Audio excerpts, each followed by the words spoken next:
the 26th of June, 1977. Elvis Presley's final tour, 51 days before his death. After the show, 19-year-old Prince ran after Elvis's bus, screaming, "Mr. Presley, saw something in the kid." Said 7 words that changed everything. "Let the kid in." For 15 minutes, a dying king warned a future prince. "Own your masters, or they'll own you. I was a slave. Don't end up like me." Elvis gave Prince his TCB necklace. 51 days later, Elvis died. Prince spent his life fighting the war. Elvis lost. And won. Market Square Arena, Indianapolis, Indiana, the 26th of June, 1977. 18,000 people packed into the venue. All there for one reason. Elvis Presley, the king of rock and roll. Still the biggest name in music even though his best years were behind him. Elvis was 42. Overweight. Addicted to prescription pills. Slowly dying. But nobody in that arena knew. They just saw the white jumpsuit, heard the voice, felt the legend. In the back row, cheap seats, sat a 19-year-old kid. Skinny. Afro. Wearing clothes he couldn't quite afford. Prince Rogers Nelson, from Minneapolis, Minnesota. He'd taken a 9-hour bus ride to be here. Spent $37 on the ticket. Everything he had. Prince had never met Elvis. Never been to one of his shows. But Elvis was his childhood hero. The man his father talked about with reverence. The artist who'd broken every rule and created something new. And Prince needed to see him. Needed to understand how legends were made.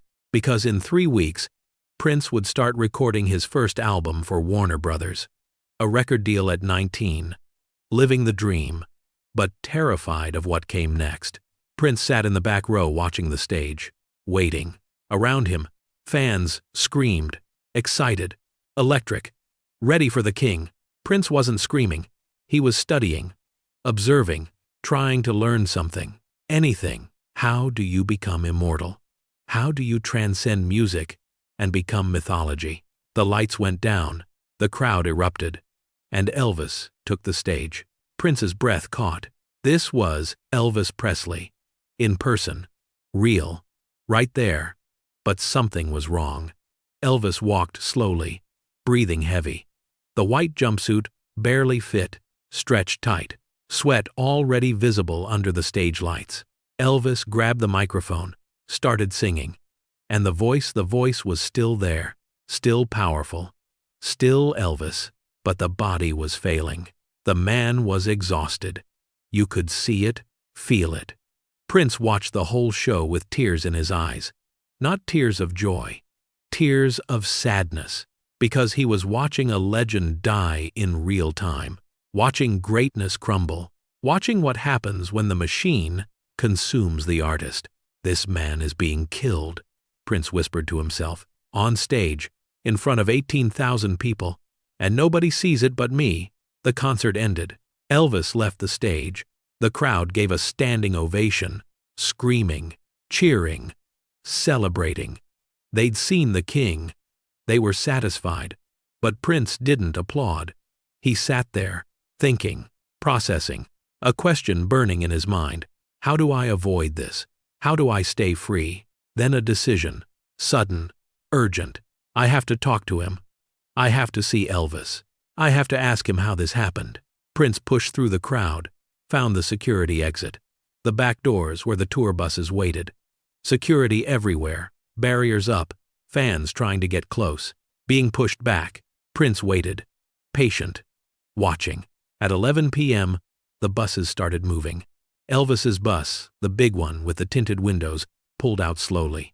Prince ran, sprinted toward it, screaming, "Mr. Presley! Please, Mr. Presley!"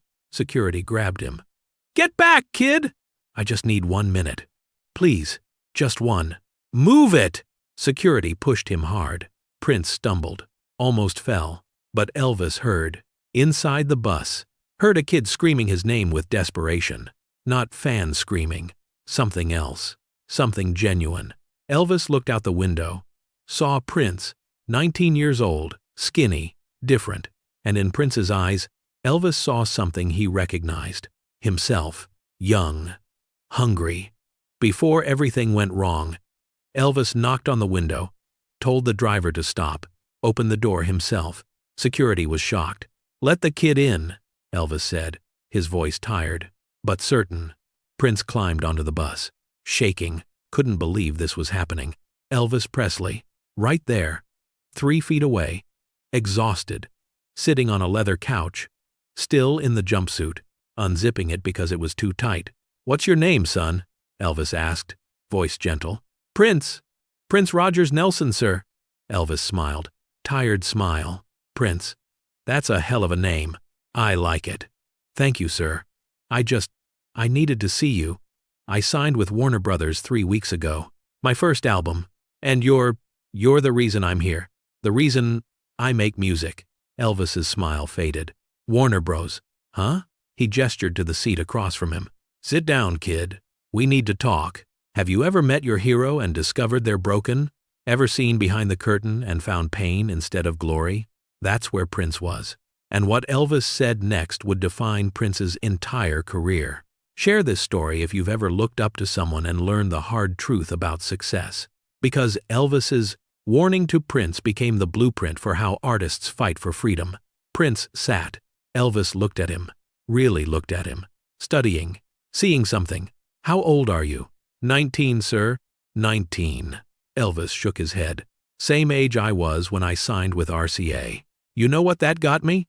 Fame. Money. And a cage I've been in ever since." Prince didn't know what to say. "Listen to me." Prince, stupid name, by the way. "But I like it. You're about to enter hell. They're going to tell you, we made you. We own you. Do what we say. Don't. I did. Look at me now. 42. Dying. Singing songs I hate in a suit I can barely fit into." Elvis's voice cracked. Real emotion breaking through. "You know why I'm like this?" Elvis continued. "Because I never owned my music. Colonel Parker owned me. RCA owned me. Hollywood owned me. I was the biggest star in the world, but I was a slave. You understand? A slave." Prince nodded. Silent. Absorbing. "I don't own Hound Dog," Elvis said, bitterness in his voice. "My song. The one that made me. But it's not mine. Someone else profits from it. Someone else controls it. And I can't do a damn thing about it." He leaned forward. "You got something I never had. You're weird. You're different. You're not trying to be me or anybody else. Keep it that way. Don't let them package you. Don't let them smooth your edges. They'll try. God, they'll try. But you fight them." "How?" Prince asked. "How do I fight them?" "Own your masters," Elvis said. "Simple. Direct. Whatever they offer you, whatever money they wave in your face, make sure you own your music. Because if you don't, they own you. And once they own you, you never get free. Never." Elvis stood up, walked to a cabinet, pulled out a gold necklace. TCB symbol. Taking care of business. His signature. His brand. "I wore this when I still believed I could win," Elvis said, looking at it, remembering. "Back when I thought I could take care of business. My business. But I lost. They won. And now." He trailed off. He handed it to Prince. "You take it.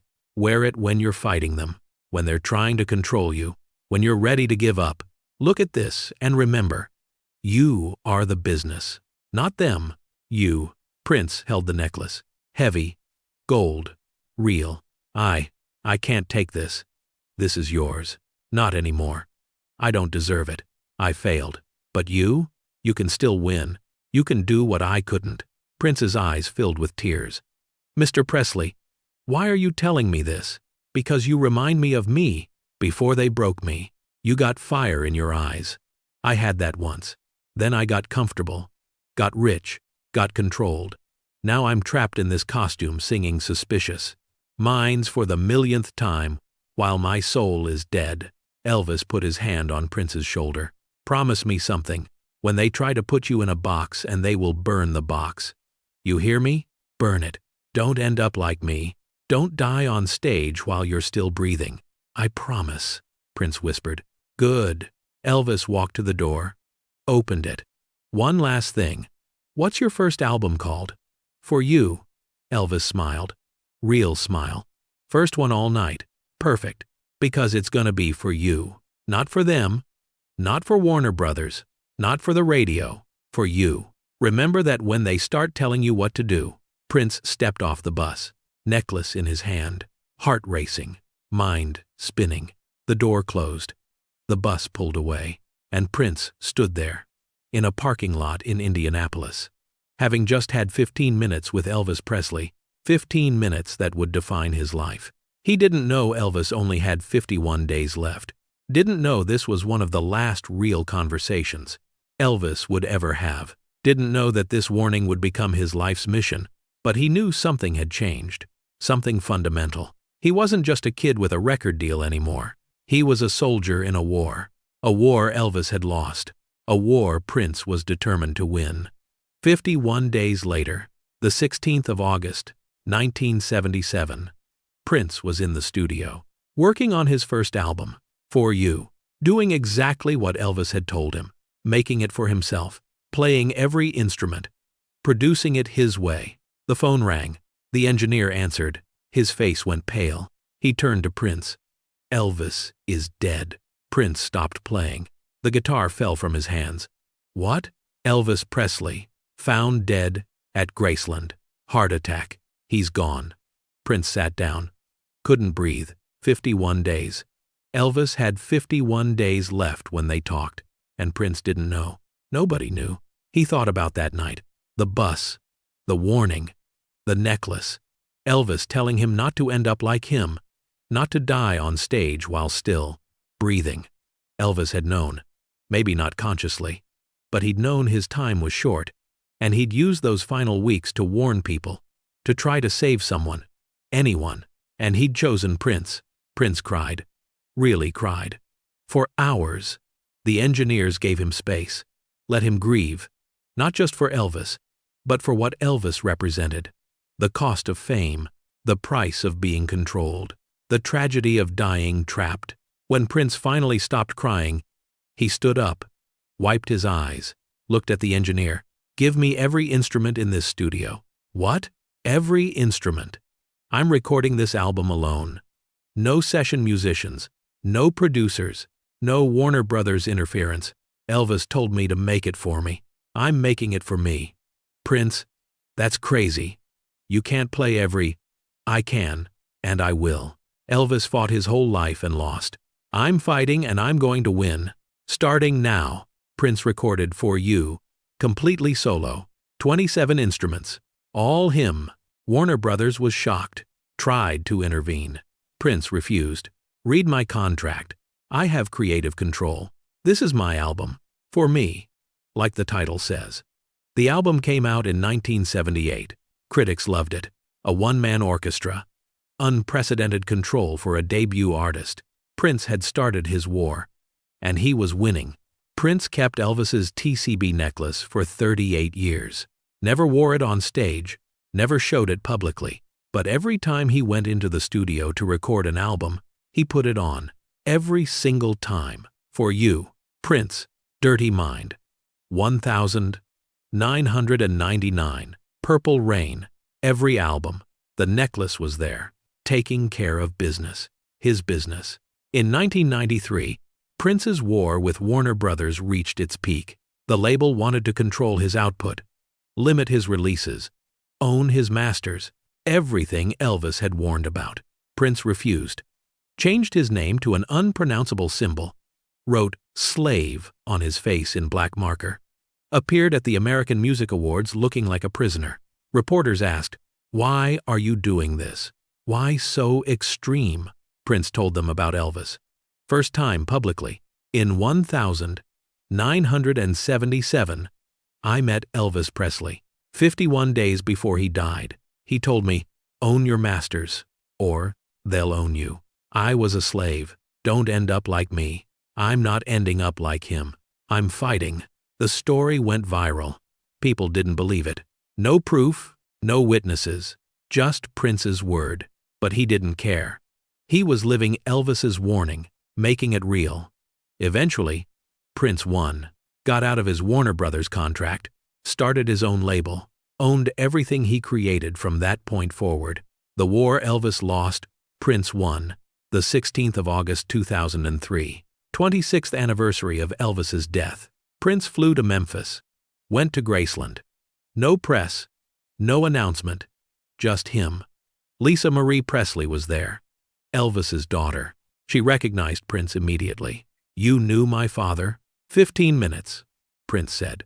1977, Indianapolis. "Changed my life." Lisa Marie smiled. Sad smile. "He talked about you. Last weeks of his life. Told my mom. I met a kid named Prince. He's going to be bigger than me. I gave him my necklace. He's the one who'll win the fight." Prince was stunned. "He remembered me?" He remembered everyone he tried to warn. "You were the only one who listened. The only one who took it seriously. He died, hoping you'd prove him right." "I did," Prince said quietly. "I fought. I won. Because of him." Lisa Marie hugged him. Two people connected by a ghost, by a warning, by a mission passed from one generation to another. The 21st of April 2016, Prince died, unexpectedly, 57 years old. The world mourned. A legend lost. When they went through Paisley Park, his estate, they found his vault, where he kept private things, personal items, things that mattered. In a special box, they found Elvis's TCB necklace, the one Elvis gave him 38 years earlier. Gold, still shining, still heavy with meaning. Next to it, a note, Prince's handwriting. "Elvis, 1977. Burn the box." "I did. Thank you for the fire," the estate cried. Understanding, Prince had kept that necklace his entire career, had worn it for every album, had let it remind him of Elvis's warning, of the fight, of the mission. In 2018, Lisa Marie Presley asked to see it. The estate showed her. She cried too. "Can I have it back?"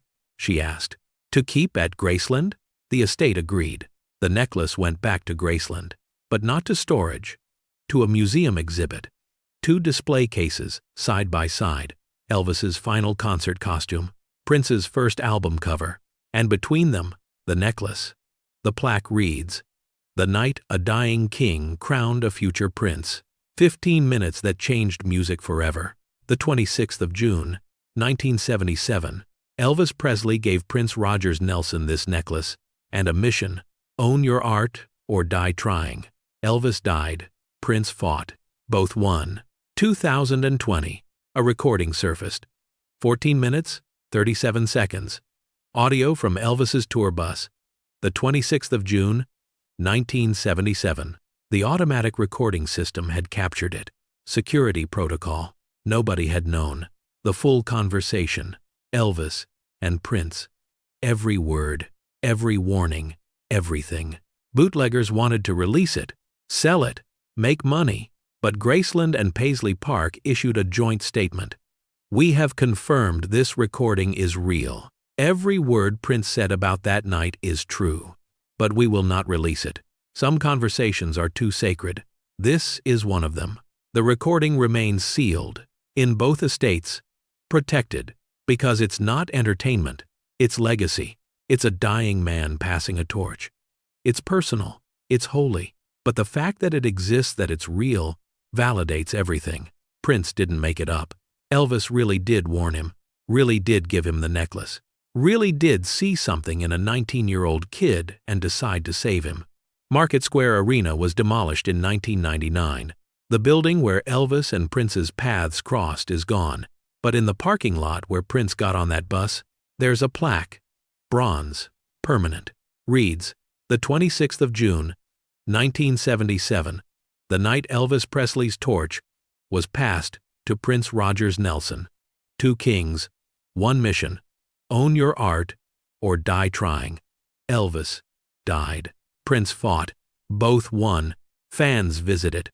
Leave flowers, purple ribbons, photos of Elvis and Prince.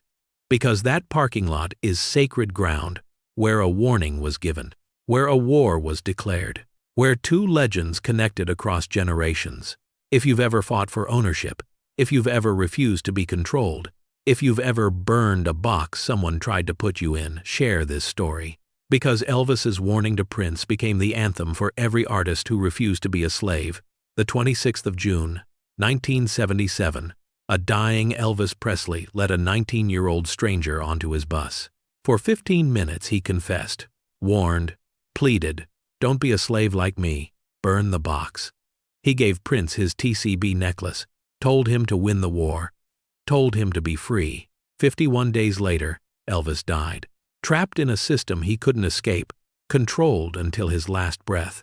But Prince heard him, really heard him, and spent 38 years fighting, changed his name, wrote slave on his face, went to war with Warner Brothers, refused to compromise, refused to be owned, and won, got his masters, started his label, owned everything, became the example, the proof, the one who did what Elvis couldn't.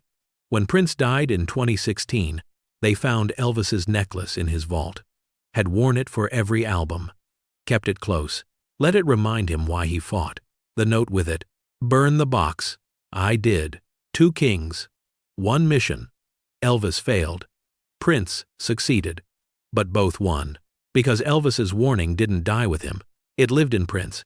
And through Prince, it lives in every artist who refuses to be controlled. Own your masters. Burn the box. Don't die on stage while you're still breathing. That's the lesson. That's the mission. That's what 15 minutes on a tour bus in Indianapolis changed forever. Elvis gave Prince fire. Prince used it to burn every box, every chain, every cage, until he was free. And now, that fire belongs to everyone. Every artist who fights, every creator who refuses, every human who demands ownership of their work. The recording stays sealed. The conversation stays sacred. But the mission is public. The warning is universal. The fight is ongoing. Own your art, or die trying.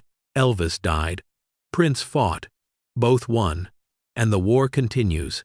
In every contract, every negotiation, every artist who says no to control and yes to freedom. That's the legacy. Not the music, though the music matters.